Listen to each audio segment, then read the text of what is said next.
Good team win. I just thought a lot of guys stepped up and set the tone early in the game, which what we wanted to do with our defense. I just thought in the first half the guys did a great job sharing the basketball and getting each other easier shots. I thought we gave up good shots to get some great shots, and we're shooting the ball better because guys are getting some great shots. I think we did a good job rebounding and getting some extra shots as well. So good team win.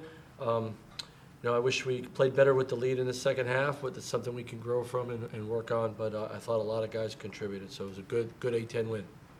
Early in the game. Yeah, you want to put your stamp on the game right away, right? You want to make it really hard for the other team right from the start. Not that you're going to put them on their heels, but just so they know, like, man, I got 40 minutes of this. And I think that's really important. That's sort of our identity. And I think at home, sometimes we play to the crowd, so I always want to get off to a good start to set the tone about, hey, this is how we got to play offensively and defensively. So, we did that today, and we did the other day on the road. So hopefully we can continue that. Where would you assess Ace right now? 6 games. Yeah. Back career high 16 tonight.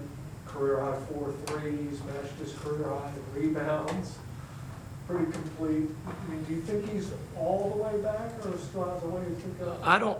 Honestly, I think Ace can continue to get a lot better. I really do.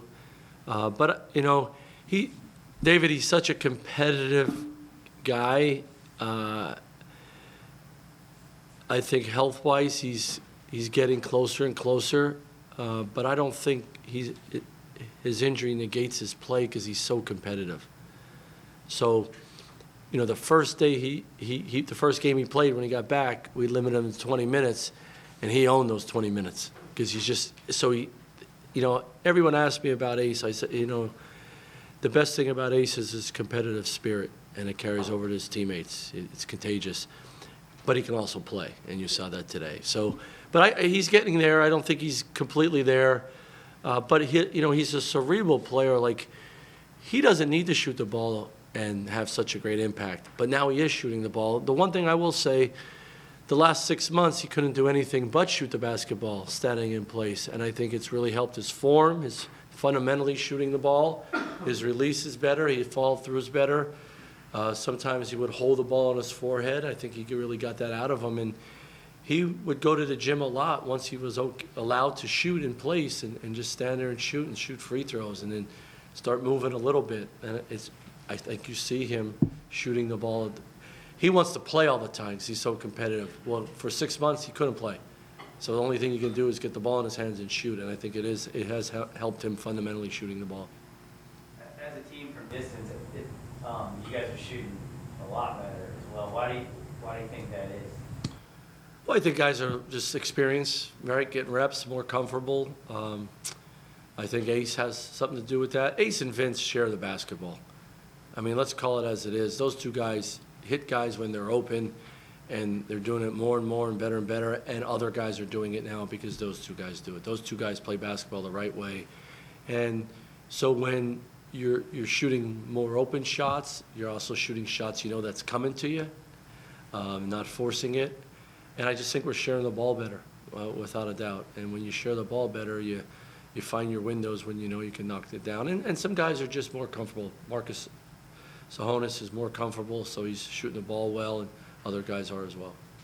Like 17 turnovers for you got. I mean, how much would you attribute to your own mistakes or their quick hands? They made some plays, but we had some. I mean, Ace had 5. Ace doesn't have 5. So, and then we just had a little bit over dribbling or trying to thread the needle.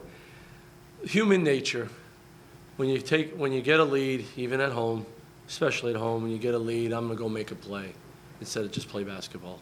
We've all been there. I've been there, and someone threw the ball behind the back. Somebody threw a no-look to a guy who wasn't even looking. That was definitely a no-look because nobody was looking. We tried to slow down and draw a foul when you're up 30. Just play basketball. Stuff like that. We reversed the ball twice to bounce passes. You got to snap that, and it's got to be a chest pass to the outside. So that's on us. So I call that game slippage. We had too much game slippage because we've done a great job the last 2 games of not turning it over. So, We won't win on Friday. We turn the ball over 17 times. So we gotta make sure we fix that the next 48 hours. How would you assess the performance defensively? Pretty good. I think at times when we get the lead, we want to take the ball instead of get a team stop. Because we do have some ball hawkers, right? We do have some guys that can take the ball, get deflections, take it from them. But we gotta be more solid when you have a lead. And when you get a really big lead, the way you open up a game and the way you have fun playing is you sit down on defense and get a team stop. Team stops turn into team scores. So, number-wise, I guess not bad. We gave up too many threes in the second half because we weren't guarding the ball with great discipline. But look, you have a lead like that, and we had some of their better players in major minus numbers. That's what we were preaching, without a doubt. So, I thought our young guys played some really good defense. I thought Jalen DeLoach's defense at the rim really helped us, and he's getting better and better. So, it was good. It wasn't to the standard I'd like, but we also had a lead, so we got to learn to play better defense with lead. Mike, There's a long answer there. You mentioned Friday night. Was that one of the more peculiar games you ever been involved with up there last year? Oh, yeah. I mean, that first half we were humming. And we were playing really well. It might have been one of the best 20 minutes we played all of last year. And then the second 20 minutes, there was no humming. It turned the tides. But number one is they're a talented team, they're a veteran team, and they didn't panic. And then in the second half, we panicked. But I think that second half, we really grew from that second half. And what I was proud about that resolve from that game was we took responsibility of how we played the second half. We lost our marbles, and I couldn't get them back, and sometimes that happens. But we took responsibility of that, and then we took off, and we really matured. Yes. But the way we won them was even better because guys took great responsibility from that second half. So we're going to talk about it the next 2 days. And, one thing I always want our guys to have is great pride going on the road and trying to beat somebody in their own gym, their own arena. That's really hard to do. We've done it a couple times this year already. Going to do it at a place like St. Bonaventure's is really hard. So we got to grow no matter what happens like we did last year. But let's see if we can win. And, we're getting better. We keep improving. But now when you go play like Dayton, like St. Bonaventure, St. Louis, Richmond, Davidson, man, it's hard. But you got to find a way together. Touch back on the three-point shooting. What does it do for you guys when you're able to get that kind of shooting from the point guard spot, and when you have your small lineup, basically can have shooters from 1 to 4. What does that do for you guys? Yeah, it just spreads it out. We can, what happens is because we have shooters and guys making shots here lately, teams are worried about who to leave, and we're getting downhill. It's one-on-one in the post when we throw it in. We're getting multiple drives, but then we're just sharing that ball. So it's huge. It really is. Hey, when you're not making threes, the defense packs it in and keeps you in front. When you're making threes, they got to pick their poison a little bit. But our threes are coming off each other. We don't have guys just bombing shots. Where it's coming from running our plays with good timing.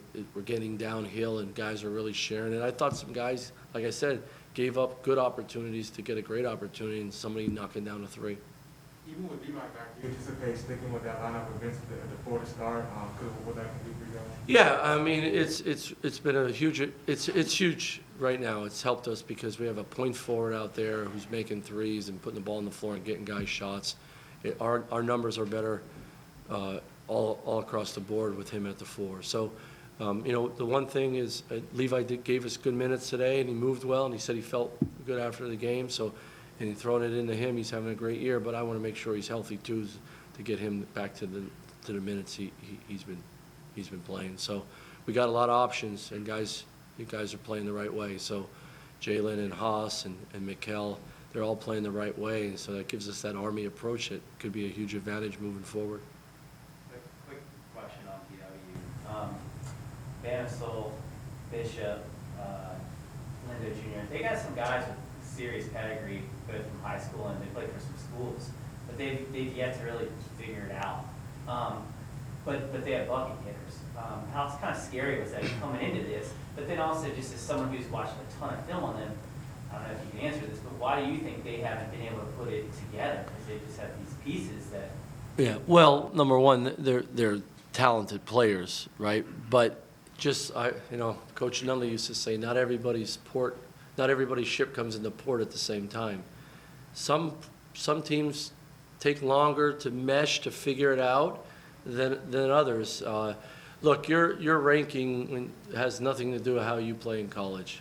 Like, I say that all the time. So, that you gotta rededicate yourself and find your role when you become a college player. The number or where you went and all that doesn't matter. You step in between the lines, and can you play and can you help your team win? The other thing is, just like any program, we've been through it. You bring some guys in and they don't fit right away. They got to figure it out, and it takes time. And sometimes you have games like this or other games where you expect to win or you don't, and that's the reality of it. And it's a harsh reality. I've been there, man. But you stick to what you believe in. You still bet on you, and it works. But talented, there's a lot of really talented players out there. You got to learn to play together, and you got to learn to play together the right way. And it just takes time, without a doubt. And, we had a team a couple years ago that won the regular season, and the following year we didn't mesh very well. And, I blame myself on that. But, we had some talented players, but we fought the game, and we didn't always play for the front of the jersey and the back of the jersey. It's just reality, and I don't shy away from that. And it was a great learning tool for all of us to emphasize what's the most important thing about playing college basketball: your team and impact winning. And sometimes you got to have some harsh reality and go through some stuff to find a way to get there. It is Levi's birthday. Did you get him anything? And are you invited to the party after this game? No, I'm not invited to the party, and if I was, I wouldn't attend. You can't get him anything. That's crazy, but you can't get him anything. I would love to get him a birthday cake, but there's rules, man. So after he's done next year, I'll take him to a party at the Rhoades. So we'll do that. So I'm really happy about Levi, and I'm glad he's getting healthier and all that stuff. He's had a tremendous super senior year, and just really, really proud of him. So I hope he had a great day today, and wish him all the best. Happy birthday, Levi. Does it feel like forever since you guys have played here? Just how good it feel to be back, on the court at home? Oh, it was great. It's great just to do your game day routine at home, right? And get in here and get a shoot around in the Siegel Center. And I'm going to challenge our fans to get back in here. I know, I was just watching the game, and, everyone has a different opinion of going to games and all that stuff. But we're going to try to be as safe as we can to be here. But get back to, this is a fun team to watch. They play really hard for VCU. So I know there's some people that are skeptical and back and forth. But get back here, wear your mask, and get back in black and gold, and let's see what type of January and February we could have in here in the Siegel Center. So, but to all the fans that were there, the Peppers, our students, some of our students were there, it was awesome. We're really appreciative and thank them for being here tonight.